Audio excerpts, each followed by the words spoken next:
ಗೊತ್ತಿರ್ಬೋದು, ನಿಮ್ಮೆದುರಿಗೆ ಬೆಳೆದಿದ್ದಾರೆ ಅವರು. 50 ಸುಮಾರು ಅವರಿಗೆ ನಮ್ಮ ಇಲಾಖೆ ಪರವಾಗಿ ಧನ್ಯವಾದಗಳು ಮತ್ತು ಸ್ವಾಗತವನ್ನು ಕೋರ್ತಾ ಇದ್ದೇನೆ. ಅವರು ಸುಮಾರು 50 ಕುರಿ ಇದ್ದಿದ್ದು ನಾನು ನೋಡ್ದಂಗೆ. ಆದರೂ ಸಹ ಇವತ್ತು ಅವರು ನಮ್ಮ ಇಲಾಖೆಯಿಂದ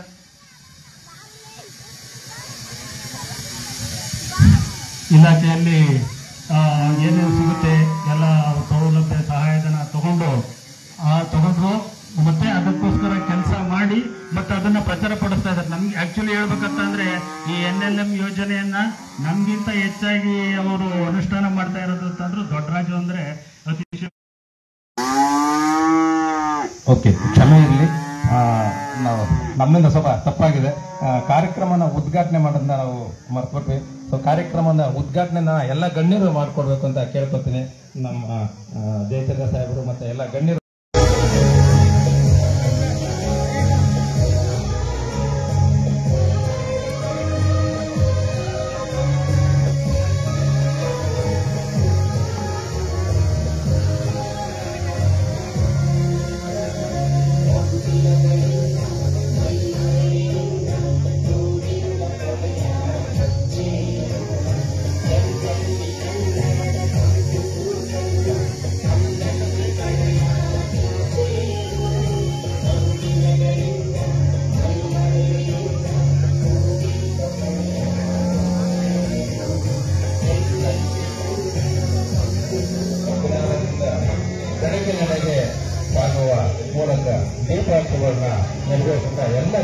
ಎಲ್ಲರೂ ಕೂಡ ನಾನು ನಿಮ್ಮಾಗೆ ಹಳ್ಳಿನಲ್ಲಿ ಹುಟ್ಟಿದನು, ಹಳ್ಳಿನಲ್ಲಿ ಬೆಳೆದನು. ನನಗೆ ಅತ್ಯಂತ ಪ್ರಿಯವಾಗಿರ್ತಕ್ಕಂಥ ಒಂದು ಕಾರ್ಯಕ್ರಮ ಆಗಿತ್ತು ಅಂತ ಹೇಳಿದ್ರೆ, ನಾನು ಡಿಗ್ರಿ ಓದ್ತಾ ಇರಬೇಕಾದ್ರೂ ಕೂಡ ರಜಾ ದಿನಗಳಲ್ಲಿ ನಾನು ಊರಿಗೆ ಬಂದಾಗ ದನ ಕಾಯೋದು, ಕಸ ಎತ್ತೋದು, ಇದು ನನಗೆ ಅತ್ಯಂತ ಪ್ರಿಯವಾಗಿದ್ದಂಥ ಕಾರ್ಯಕ್ರಮಗಳು. ನಾನು ಜಗಲಿ ದನ ಕಾಯಕ್ಕೆ ಹೋಗ್ತಾ ಇದ್ದೆ ಮತ್ತು ಎಮ್ಮೆ ಹಸುವಿನ ಸಗಣಿನ ಬಾಚಿ ಹಾಕುವಂಥ ಕೆಲಸ ಮಾಡ್ತೀವಿ. ಅದೇನೋ ಅವಿನಾಭಾವ ಅಂತ ನನಗೂ ಮತ್ತು ಈ ಪ್ರಾಣಿಗಳಿಗಿರ್ತಕ್ಕಂಥ ಮತ್ತು ಕೃಷಿಗಿರ್ತಕ್ಕಂಥ ಒಂದು ಅವಿನಾಭಾವದ ಸಂಬಂಧ. ಬಹುಶಃ ಎಲ್ಲ ಒಂದು ಕಡೆ ನಾನು ಅದನ್ನು ಜೀವನದಲ್ಲಿ ನಾನು ಮರೆಯಕ್ಕೆ ಹೋಗಲಿಲ್ಲ.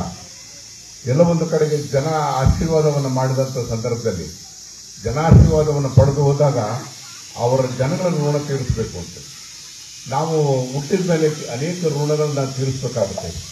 ತಂದೆ ತಾಯಿಗಳ ಋಣ ತೀರಿಸಬೇಕಾಗ್ತದೆ, ಹುಟ್ಟಿದ ಊರಿನ ಋಣ ತೀರಿಸಬೇಕಾಗ್ತದೆ ಮತ್ತು ಸಾರ್ವಜನಿಕ ಜೀವನದಲ್ಲಿ ಇರ್ತಕ್ಕಂಥವ್ರು ನಾವು ಯಾರನ್ನ ಋಣ ತೀರಿಸಬೇಕು ಅಂತ ಹೇಳಿದ್ರೆ ಜನರ ಋಣವನ್ನು ತೀರಿಸ್ತಕ್ಕಂಥ ಕೆಲಸವನ್ನು ಮಾಡಬೇಕು. ಅದು ಅಷ್ಟೊಂದು ಸುಲಭದ ಕೆಲಸ ಅಂತ ಹೇಳಿ ಯಾರೂ ಕೂಡ ತೆಗೆಯೋಕ್ಕಾಗೋದಿಲ್ಲ. ಬಹುಶಃ ನಾನು ಈ ಕ್ಷೇತ್ರಕ್ಕೆ ಕಾಲಿಟ್ಟು 48 ವರ್ಷ ಆಯಿತು. ಅಂದಿನಿಂದ ಇವತ್ತವರೆಗೂ ಕೂಡ ನಂದು ಒಂದೇ ಧ್ಯೇಯ ಅಂತ ಹೇಳಿದ್ರೆ ಕುಡಿಯ ನೀರಿಗೆ ನೀರು ಕೊಡಬೇಕು, ಶಾಶ್ವತವಾದಂಥ ನೀರಾವರಿ ಯೋಜನೆ ಮಾಡಬೇಕು. ಇವೆಲ್ಲದೂ ಯೋಜನೆಗಳ ಬಗ್ಗೆ ಮಾಡೋದ್ರ ಜೊತೆಗೆ ನನಗೆ ಬಯಸೇ ಬಂದಿರತಕ್ಕಂಥದ್ದು ಪಶುಸಂಗೋಪನಾ ಮಂತ್ರಿ ಆದೆ, ಕೃಷಿ ಮಂತ್ರಿ ಆದಂಥ ಸಂದರ್ಭದಲ್ಲಿ ನಾನು SL ಕೃಷ್ಣ ಅವ್ರನ್ನ ಕರ್ಕೊಂಡು ನಾನು ಗುಜರಾತ್ಗೆ ಹೋದೆ.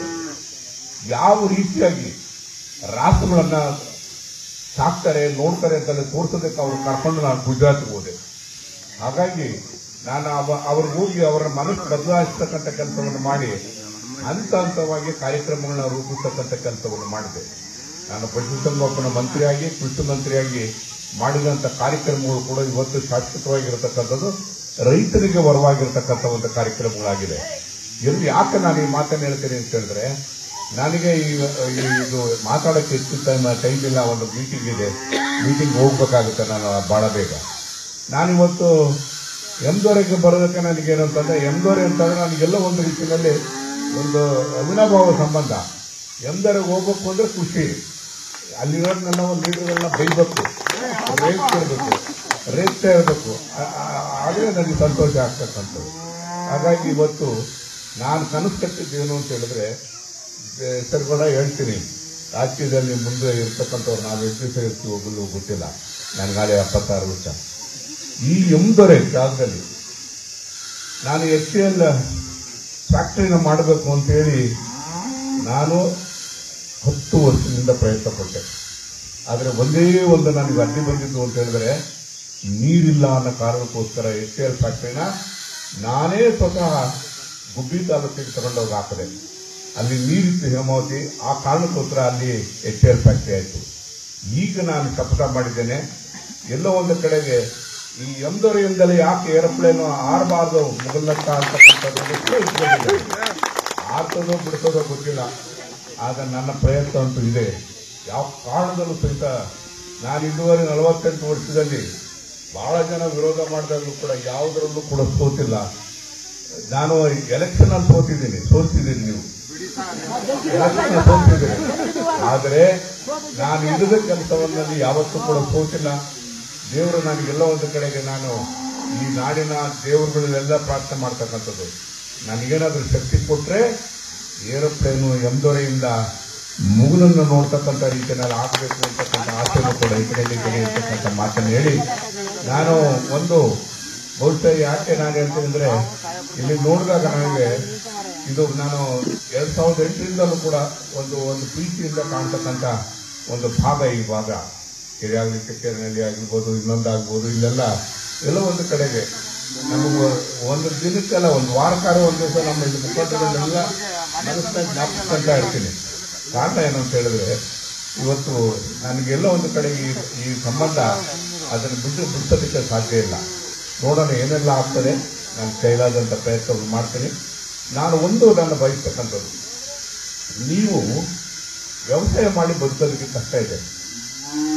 ಭತ್ತ ಬೆಳೆದು ಇವತ್ತು ಭತ್ತವನ್ನ ನನಗೆ ಕಳ್ಳಂಬಳದಲ್ಲಿ ಒಬ್ಬ 2 ಎಕರೆ ಭತ್ತ ಬೆಳೆದಿದ್ದ ಈಗ 3-4 ವರ್ಷದಲ್ಲಿ. ಅವನು ಭತ್ತ ಬೆಳೆದಿದ್ದಾನೆ ಅಂತೇಳಿ ಅವನ ಓದಾಗೆಲ್ಲ ಹೋಗಿ ಅವನ ಮಾತಾಡ್ತಾ ಇದ್ದೆ. ಅವನು ಕಣ್ಣೀರು ಹಾಕೋನು, ಹಣ ನನಗೇನು ಸಿಗೋದಿಲ್ಲ, ಏನೂ ಬಿಡೋದಿಲ್ಲ ಅಂತೇಳಿ. ಕೊನೆಗೆ 2 ಎಕರೆ ಭತ್ತನ ಅವನು ಕೊಯ್ಯೋದಕ್ಕೆ ಹೋಗಿ ದರ ಬಿಟ್ಟು ಮೆರೆಸಿಸ್ಬಿಟ್ಟ. ಅಂದ್ರೆ ಯಾವ ಪುರುಷಾರ್ಥಕ್ಕೋಸ್ಕರ ತಗೊಂಡೋಗಿದ್ದನ್ನು ಮಾಡಲಿ ಅಂತೇಳಿ. ಈಗ ನಾನು ಹೇಳ್ತಕ್ಕಂಥದ್ದಿಷ್ಟೇ, ಶಿರಾ ತಾಲೂಕಿನಲ್ಲಿ ರೈತರಿಗೆ ವರದಾನ ಆಗ್ತಕ್ಕಂಥದ್ದು ಅಂದರೆ ಪಶುಪಾಲನೆಯಿಂದ ಮಾತ್ರ. ಆ ಕಾರಣಕ್ಕೆ ಹೆಚ್ಚು ಒತ್ತು ಕೊಡ್ತಾ ಇದ್ದೀನಿ. ನಿಮ್ಮ ಹೊಲದಲ್ಲೋ ಭೂಮಿಯಲ್ಲೋ ಬರ್ತಕ್ಕಂಥ ರೀತಿಯಲ್ಲಿ ದಾರಿ ಮಾಡಿ ಅಂತ ಹೇಳೋದಿಲ್ಲ, ರಾಗಿ ಬೆಳಿಬೇಡಿ ಅಂತ ಹೇಳೋದಿಲ್ಲ. ಆದರೆ ಅದರಿಂದ ಲಾಭ ಇಲ್ಲ. ನಾನು ಸುಮಾರು 10 ವರ್ಷಗಳ ಕಾಲ ನಾನು ಸಚಿವ ಸಂಪುಟದ ಸಮಿತಿ ಅಧ್ಯಕ್ಷನಾಗಿದ್ದೆ.